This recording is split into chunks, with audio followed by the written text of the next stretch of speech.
la roue du bonheur ou les mécanismes du bonheur. Nous allons développer sur qu'est-ce qu'est le bonheur, comment nous pourrions dans notre quotidien aller vers ce chemin.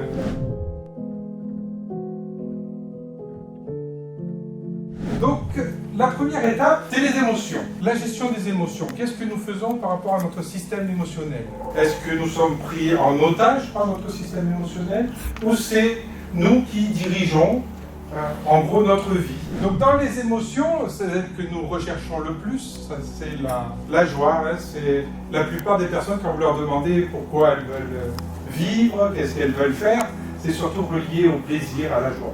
Dans cette joie, nous parlons de l'amour de soi. Vous verrez que dans chaque diapositive, nous parlons toujours de soi. D'abord s'aimer avant de vouloir être aimé. Donc la joie, le plaisir, c'est le moteur de la vie. C'est un petit peu pour ça que nous nous levons le matin. Quand il y a des émotions désagréables, nous cherchons toujours à les éviter. Nous sommes reliés au plaisir, à la joie. Chaque fois que nous avons des émotions désagréables, nous essayons ou nous mettons en œuvre des choses pour aller éviter de s'y confronter.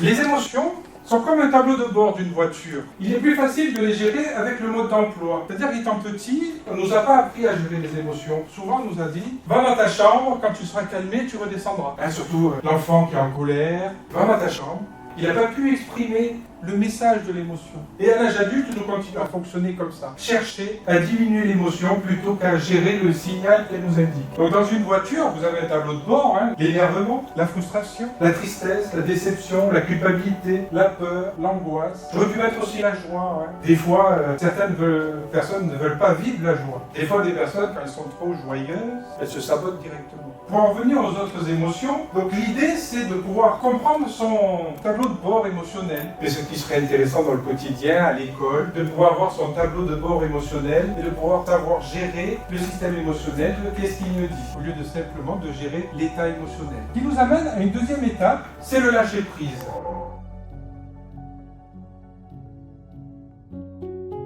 Par rapport au système émotionnel, le lâcher-prise, derrière s'il y a des émotions, j'ai du mal à lâcher prise. Le lâcher-prise dans le monde où nous vivons actuellement, si vous regardez bien, beaucoup sont reliés à l'image de soi. Ils existent par l'image qu'ils ont, pas d'eux, mais des choses qui les entourent. C'est-à-dire l'image correspond à leur voiture, à leur travail, à leur activité. La difficulté de l'image de soi, c'est que demain, ils perdent leur travail, ils n'existent plus, comme ils sont identifiés à leur travail. Demain, les enfants s'en vont de la maison. La personne s'identifie à ce qu'elle fait, elle ne s'identifie pas elle-même. Donc pourquoi le lâcher prise là-dedans? Parce que lâcher des activités que nous faisons pour redevenir nous-mêmes. Simplement avoir l'image de nous-mêmes en fond, la réelle image, pas celle que nous voulons donner. Qu'est-ce que je donne? Vouloir être aimé. Être aimé par rapport à ce que nous sommes, pas par rapport à ce que nous faisons. Donc derrière, ça demande du lâcher prise.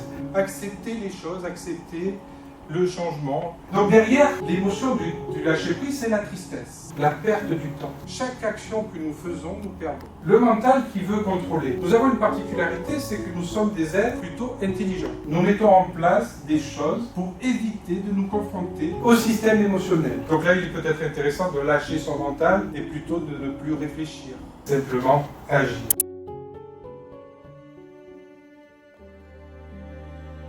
La vie est comme une rivière, soit je développe la maîtrise, soit je développe l'adaptation. C'est-à-dire que quand je suis dans mon mental, je vais essayer de contrôler. Imaginez que vous êtes sur une barque en plein torrent, en voulant toujours contrôler ce qui pourrait arriver avec la barque. Parce que si vous regardez le flot, quand vous êtes pris dans le flot, généralement la barque va suivre, elle va aller sur les rochers. Mais dans le quotidien, nous voyons des personnes qui veulent tout contrôler pour éviter, derrière, la possibilité qu'il y ait un rocher.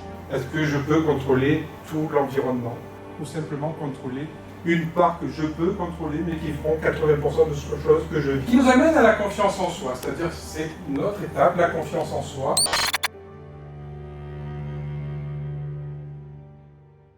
L'émotion principale de la confiance en soi, c'est la peur.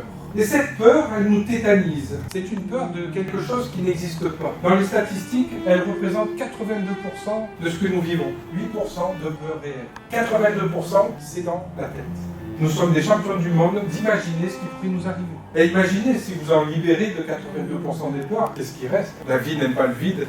Si j'enlève la peur, je peux la remplir de joie. Ça amène à l'estime de soi, s'estimer. le fait d'estimer sa capacité à pouvoir faire les choses. Dans le manque de confiance en soi, souvent nous voyons les personnes, pour faire des actions, elles vont chercher à savoir le faire avant de le faire. Plutôt que l'inverse. Pour apprendre à le faire, je le fais et j'apprends. Et du coup, en apprenant, au final, je saurai le faire. Derrière, ce qui nous relie, c'est la liaison à la relation à l'échec. Qu'est-ce qu'ils vont penser de moi si je me plante? Je ne m'autorise pas à me planter. Mais c'est fabuleux de se planter, de faire des échecs. C'est là où nous apprenons. Regardez un enfant, dans ses premiers pas, il se plante. Surtout au début. Vous savez, quand il commence à vouloir marcher, il se lève, il tombe, se relève, il retombe, se relève, il retombe. Pourtant, lui, il ne se pose pas la question de qu'est-ce que vont passer papa et maman si je tombe. Et à l'âge adulte, nous ne pouvons plus faire d'action parce que nous pensons que les gens vont porter des jugements sur nous. Donc j'évite de tomber. Ça peut arriver des personnes, des fois, elles trébuchent et en pensant qu'on les regarde trébucher, elles se durcissent en tombant, elles se font mal, elles se cassent ou machin. Les conditionnements affectifs qui sont de faire plaisir. Fait plaisir à maman, fait plaisir à papa. Mais ces conditionnements affectifs continuent à l'âge adulte à exister. Avec des représentations, qui sont des représentations parentales sur le patron, le chef, le compagnon, la compagne. Donc ces conditionnements affectifs vont nous enfermer dans des fonctionnements. Est-ce que je fais les choses pour être aimé ou simplement je fais les choses parce que j'en ai envie?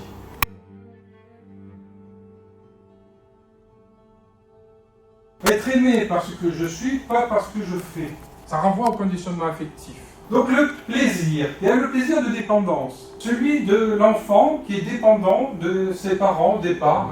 Là, dedans, c'est une notion de plaisir immédiat. Alors dans ces plaisirs immédiats, nous pouvons retrouver tout le schéma des addictions. C'est-à-dire que quand nous étions enfants, nous avions faim, nous pleurions, papa, maman venaient avec le biberon, et là, plaisir.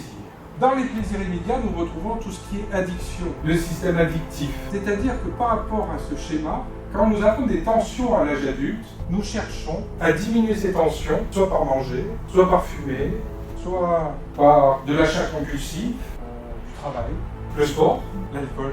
Tous ces schémas, simplement pour faire baisser la tension émotionnelle, qui nous renvoie au premier schéma de comment je gère les émotions. Là, gérer les émotions par de l'addiction, par des comportements addictifs qui nous rappellent notre plus jeune âge.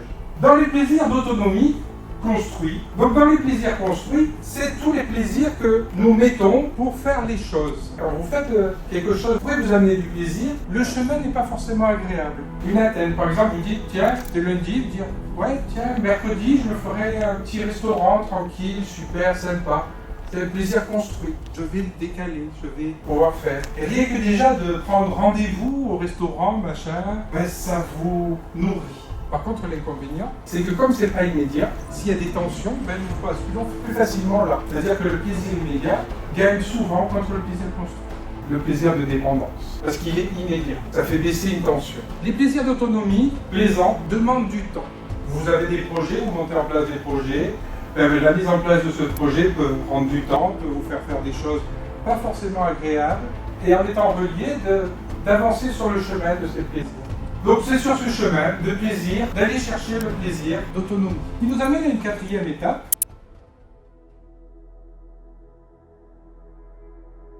Mes objectifs de vie.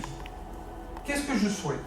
Pourquoi je me lève le matin? La majorité des personnes ne savent pas pourquoi elles se lèvent le matin. Donc les personnes se lèvent le matin, elles ne savent pas trop pourquoi elles le font. Elles se lèvent par obligation, parce qu'il faut amener les enfants, ou préparer les enfants, ou aller travailler. Et c'est « il faut », comme si c'était une obligation derrière. Parce que si vous avez le moteur, si vous savez pourquoi vous vous levez, il est beaucoup plus facile. Ok, je suis fatigué, je vais gérer ma journée par rapport à cet état de fatigue. À la pause de midi, je prendrai un petit peu 20 minutes, tout ça pour me poser, et le soir, hop, c'est bon, dodo à 19h comme les poules. Donc l'idée de savoir ce qu'est-ce que je veux, quel est le moteur de ma vie. L'émotion principale, c'est la culpabilité. C'est-à-dire qu'à chaque fois que vous allez à l'encontre de vous-même, vous vivez cette émotion. C'est-à-dire qu'à chaque fois que vous avez manqué de confiance en vous, vous avez du mal à lâcher prise, ou que vous êtes pris par le système émotionnel, c'est l'émotion culpabilité qui vient. J'aime bien l'image que m'a donnée un élève, c'est à chaque fois que je vis de la culpabilité, je nourris l'alien en moi. Nous sommes nos propres tortionnaires. Nous nous faisons plus de mal à nous-mêmes qu'à notre environnement. Là, c'est l'accomplissement de soi. au terme de ma vie, qu'est-ce que je voudrais raconter? Qu'est-ce que je voudrais raconter de ma vie? En plus, la vie comme elle est, hein, nous ne savons pas quand elle finit. Est-ce qu'aujourd'hui, si vous racontiez votre vie, vous seriez content? Je parlais de la culpabilité, de la colère. La colère, c'est plutôt une émotion qui est vécue quand quelqu'un ne nous a pas respectés. La culpabilité, c'est quand je ne me respecte pas. Et la colère, c'est quand quelqu'un ne m'a pas respecté. Est-ce que vous êtes conscient de vos valeurs? Qu'est-ce que je vais mettre dans ma vie? Qu'est-ce que je vais mettre dans ma journée? Alors, c'est pas obligatoirement faire des choses. Hein. Vous avez à 13 ans, 14 ans, les enfants leur demandent « Allez, maintenant c'est le jeu. Tu vas choisir un métier. » Comment un enfant peut se poser en disant « Je veux faire ça sur quelque chose qui n'existe pas ?» Il peut me diriger par rapport à ce qu'il aime. Nous sommes conditionnés de rentrer dans le système de l'État ou du fonctionnement, c'est-à-dire qu'il faut apprendre à l'école. Après, à la sortie de l'école, il faut aller travailler, trouver quelqu'un pour faire des enfants, il faut une maison, il faut un chien. C'est tout préétabli. Si je ne rentre pas dans ces critères, quelle est ma vie? Et c'est formaté déjà dès le départ. C'est pour ça que j'en reviens aux valeurs. C'est pas obligatoirement de faire des choses, c'est peut-être de ne rien faire. Mais nous ne prenons pas le temps derrière, par ces conditionnements affectifs, de se poser de temps en temps et de ne rien faire. Et rien faire, c'est déjà quelque chose. Apprendre à se poser. Il est important de pouvoir se poser, mais se poser, prendre le temps. Les vacances, il faut partir en vacances. Même à rien faire, même en se posant, vous ne faites rien, vous êtes là. Mais pour des gens, c'est pas possible. Il faut faire des choses. Il faut remplir. Et la physionomie humaine, c'est que nous avons besoin de repos. Énergie, repos. Énergie, repos. C'est fondamental. Besoin de repos.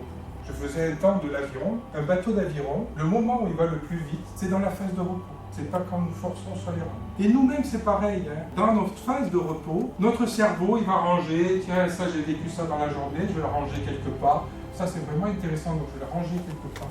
S'il n'y a pas cette phase de sommeil, de repos, ben c'est difficile de récupérer. Et derrière, d'être dans nos valeurs, parce que ça va être notre corps qui va être déterminé. Derrière les valeurs, vous avez les moyens. Quels sont les moyens que je mets en place pour satisfaire mes valeurs? Les moyens, ça peut être un travail, une activité sportive, de faire des enfants. Pour ceux qui pensent que les enfants sont des valeurs, c'est surtout prendre des moyens. Pourquoi j'ai fait ça? Alors une phrase que j'aime bien, c'est pour ça que je l'ai mis, je crois que certaines formations, je n'ai pas arrêté de la dire du matin au soir.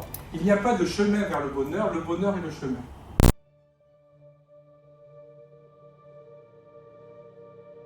Souvent, les personnes pensent qu'elles vont être heureuses quand elles auront accompli quelque chose. Mais une fois qu'elles l'ont accompli, des fois, ça n'amène pas le bonheur désiré ou le plaisir désiré. Ou quand c'est accompli, il n'y a plus rien d'autre à faire. Et elles ne prennent pas le temps de vivre le chemin. Voire elles sont obnubilées par leurs atteintes, obnubilées par la carotte. Mais si un jour vous attrapez la carotte, qu'est-ce qui se passe? Qu'est-ce qui fait le bourreau s'il attrape la carotte? Il s'arrête. La Française des Jeux, quand il y a des gens qui gagnent au loto, elle est obligée de mettre des psys derrière parce que cette atteinte de gain ne se remplit pas. C'est-à-dire qu'elles vont pouvoir acheter tout ce qu'elles désirent, mais le fond d'elles-mêmes, elles ne peuvent pas l'acheter parce qu'elles ne savent pas ce qu'il faut remplir. Et du coup, même si elles ont tout ce qu'elles désirent en termes de matériel, elles ne remplissent pas l'essentiel, l'importance de faire son chemin, de se lever le matin et tout au long de la journée, de prendre plaisir, même plaisir à des petits actes, plaisir à lever les chaussures avec les chaussettes, prendre plaisir à vivre l'instant.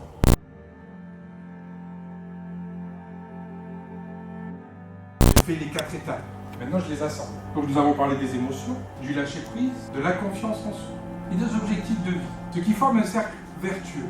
Si nous sommes dans une gestion émotionnelle plutôt confiant, je vais pouvoir passer dans le lâcher-prise. J'accepte ce que je ne peux pas changer, qui m'amène à la confiance en soi. Est-ce que j'ai confiance? Il est important d'avoir confiance en soi pour avoir confiance en aux autres. Si vous n'avez pas confiance en vous, vous ne pouvez pas avoir confiance aux autres. J'ai confiance, donc je vais remplir mes objectifs de vie. Et si je remplis mes objectifs de vie, je serai content. Et si je suis content, je vais pouvoir lâcher le plus prise, avoir un peu plus confiance en moi et remplir mes objectifs de vie. Et si je remplis mes objectifs de vie, je serai content. Et ainsi de suite. C'est ce qui forme le cercle vertueux.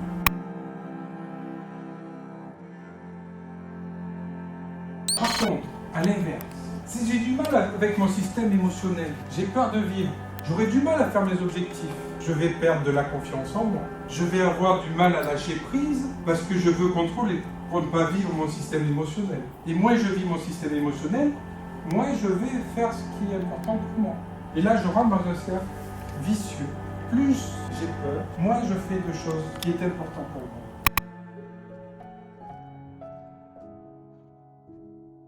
Donc l'amour de soi, donc par rapport aux émotions, s'aimer. Je m'aime, je suis dans l'amour de moi. L'amour de soi va passer par le corps. Le corps, lui, à chaque fois que nous vivons de l'émotion, ça passe par le corps.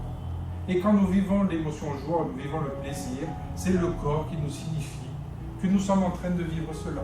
La deuxième étape, c'est l'image de soi. À nous d'être bienveillants avec nous-mêmes. Je m'aime et j'aime l'image que j'ai. L'image de notre corps corporel, elle est tout le temps en évolution. Chaque seconde qui passe, elle change. L'estime de soi, s'estimer, se sentir capable de.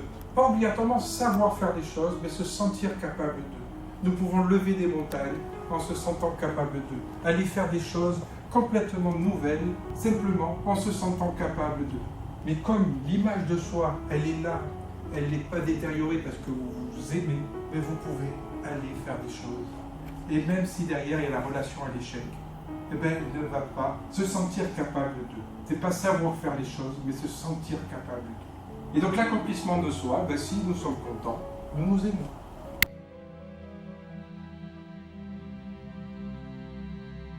Si j'ai un dernier mot à dire, aimez-vous en priorité. Soyez un peu égoïste. Comme ça vous permettra d'aller aimer les autres. Pour ce, je vous souhaite une bonne soirée.